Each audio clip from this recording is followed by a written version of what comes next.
बहुत पुराना स्टूडेंट था जो पढ़ाई कर रहा था मेरे साथ, और पढ़ते पढ़ते उसको काफ़ी सारी चीज़ें समझ में आने लगी। बैंकिंग की तैयारी उसने स्टार्ट किया। बैंक की तैयारी के साथ साथ वो एक जगह जॉब भी करने लगा, और करीब करीब 2 साल के बाद उसका सिलेक्शन नहीं हुआ। 2 साल हो गए, 3 साल हो गए। तीसरे साल के बाद उसका मतलब कमेंट्स वगैरह आने बंद हो गए थे, लेकिन व्हाट्सएप पे मेरी बातचीत होती रहती थी।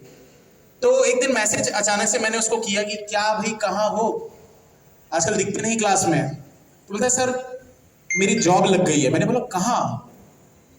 तो उसने बोला सर गुजरात में एक प्राइवेट कंपनी में मेरी जॉब लग गई है। मैंने बोला बढ़िया यार, तो अब बैंकिंग छोड़ दिए? बोला हाँ सर। मैंने बोला क्यों? बोलता सर पीओ में जितनी सैलरी मिलती है ना उससे 3 गुना सैलरी मिल रही है। क्यों ये चीज हुई, आप समझ रहे हैं ये क्यों हुआ ऐसा? उसको एक चीज समझ में आ गई कि भाई मैं पढ़ाई कर रहा हूं, काफी सारी चीजें उसने सीखी, बहुत सारी चीजें उसने सीखी इसमें पढ़ाई करते समय।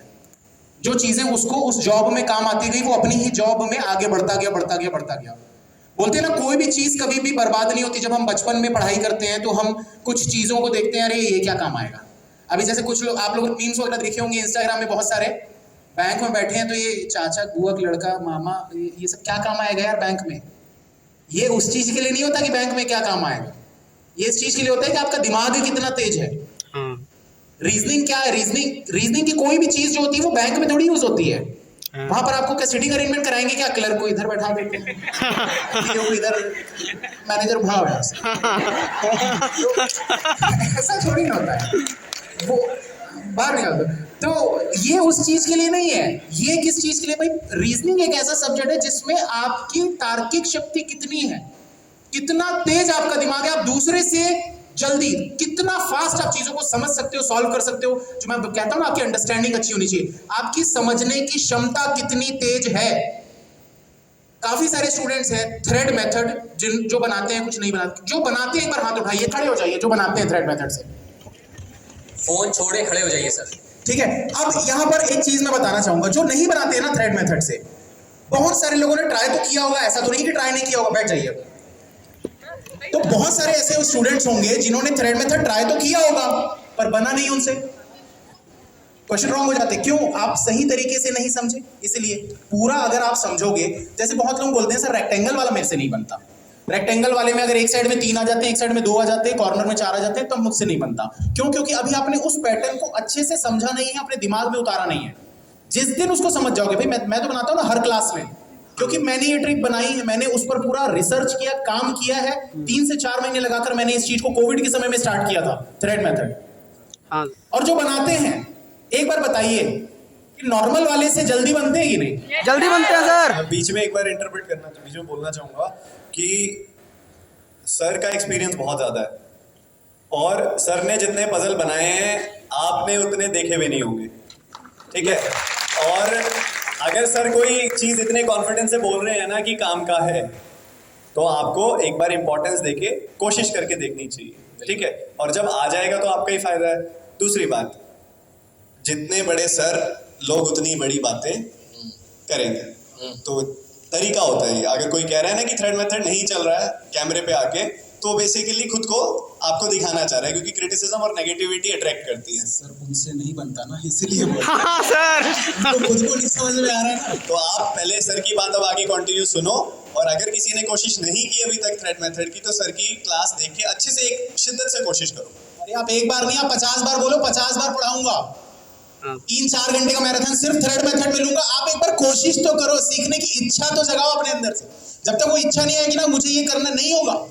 बहुत लोग बैंकिंग की तैयारी करते हैं, लेकिन उनके अंदर ना वो एकदम डेडिकेशन नहीं होता कि मुझे जॉब चाहिए, वो नहीं होता डेडिकेशन। मैंने ये चीज स्टोरी बताई हुई है, यहाँ पर नए स्टूडेंट्स बहुत होंगे तो ये शायद नहीं पता होगा, तो मैं बता देता हूँ कि मैंने जो तैयारी करी थी अपनी बैंकिंग की, जॉब मैंने छोड़ दी। मेरा इंटरेस्ट नहीं था यार उसमें, बैंक में मेरा बिल्कुल इंटरेस्ट नहीं था। मैंने मजबूरी में, I was a banker not by choice, हालातों की वजह से मुझे बैंकर बनना पड़ा। और बैंकर बना भी तो पीओ ही मुझे बनना था। जब भी मतलब ऐसा होता था मेरा पेपर नहीं निकल रहा, 1 साल हो गया कोई पेपर नहीं निकल रहा था, प्रीलिम्स बस निकल जाते थे, मेंस नहीं होता था। पापा बोलते थे क्या यार, क्या मतलब तू पीओ छोड़ना, तू क्लर्क की तैयारी कर ले। मैंने बोला नहीं पापा, बनूंगा तो पीओ ही। और ये बहुत अच्छी चीज हुई मेरे साथ, क्योंकि मैंने ठान लिया था भाई मुझे पीओ बनना है, तो मेरे क्लर्क के पेपर कभी निकले नहीं। निकले ही नहीं क्लर्क के पेपर। बोलते हैं ना, जो किस्मत में लिखा होता है ना, वक्त से पहले और किस्मत से ज्यादा किसी को कुछ नहीं मिलता। आज तक कभी किसी को नहीं मिला। वक्त से पहले, जब वक्त आएगा तब मिलेगा। आपकी किस्मत होगी उस चीज की, बिल्कुल मिलेगा। आपको मेहनत करनी पड़ेगी। अब बैठे बैठे हाँ मेरा वक्त आएगा, अपना टाइम आएगा, तो ऐसा नहीं करना। मेहनत करनी पड़ेगी आपको, डट कर एकदम। मैंने दिया, दिल और जान से मेहनत की। मैंने एकदम दिल में अपने मान लिया था कि मुझे पीओ ही बनना है, पीओ ही बनना है, पीओ ही बनना है, क्योंकि मेरी मजबूरी थी, मुझे जॉब चाहिए थी और मेरे पास एक चीज मुझे दिख गई थी। मैंने सारे जितने भी एग्जाम्स होते हैं सबके सिलेबस देखे, समझ में आया ये छोटा वाला है यार, जल्दी हो जाएगा, इजी है। जैसा मैम ने अभी थोड़ी देर पहले कहा ना, बैंक में जॉब लेना बहुत आसान है, बहुत आसान है। हम उसको कठिन बनाते हैं। आप जो चीजों को कठिन बोलते हो ना, यार ये कठिन है, मुझसे नहीं होगा। कैसे नहीं होगा यार? बाकी लोगों से कैसे हो रहा है?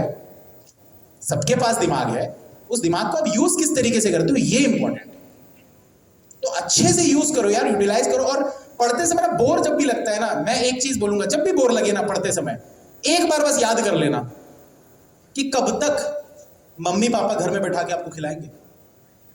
अब वक्त आ चुका है दोस्तों, जो जिंदगी के 25 साल एक मतलब एवरेज मानते हैं कि 25 साल एक ऐसी उम्र हो जाती है जहां तक पेरेंट्स हमको बड़ा करते हैं, पाल पोस कर, खिलाते पिलाते, सब कुछ देते हैं, जो भी चीजें। 25 साल के बाद अगले 25 से 30 साल जब तक पेरेंट्स आपके साथ हैं, वो आपका फर्ज बनता है उनको खिलाने पिलाने, उनकी हर इच्छा को पूरा करने का। तो दिमाग में ना सिर्फ एक चीज बना लीजिए कि मुझे अपने पेरेंट्स की हर वो इच्छा पूरी करनी है जो उन्होंने मेरी इच्छा पूरी करने के लिए मार दी। करेंगे ना आप? Yes sir. अपने लिए मत करो, अपने पेरेंट्स के लिए करो पहले, बाद में फिर अपने लिए करो। और अड़ोसी पड़ोसी रिश्तेदार फलाना ठिकाना फलाना, इनके बारे में मत सोचो यार। मेहनत करो, मेहनत करोगे तो क्या बोलते हैं ना, वो मैं लाइंस बोलते रहता हूँ, जो कर्म करो तो फल मिलता है, आज नहीं तो कल मिलता है। जितना गहरा हो कुआं उतना मीठा जल मिलता है। तो कर्म करते जाओ, फल की चिंता मत करो। तो भाई आप लोग का जोश कैसा है? आवाज नहीं आ रही? हाँ यार, ये लोग अदब से जोश दिखा रहे हैं। अच्छा एक सेकंड, तो जो नहीं बोल रहे थे थ्रेड से नहीं बनता, सीखने की कोशिश करोगे अब? मैं गारंटी देता हूं, मैं गारंटी देता हूं, सिखा दूंगा। अगर सीखना चाहोगे मैं सिखा दूंगा। थोड़ा सा सर एक सेकंड, बिल्कुल मैम। या आप बोलिए। अरे मैम जो आप कहें। एक बच्ची बहुत देर से वेट कर रही है।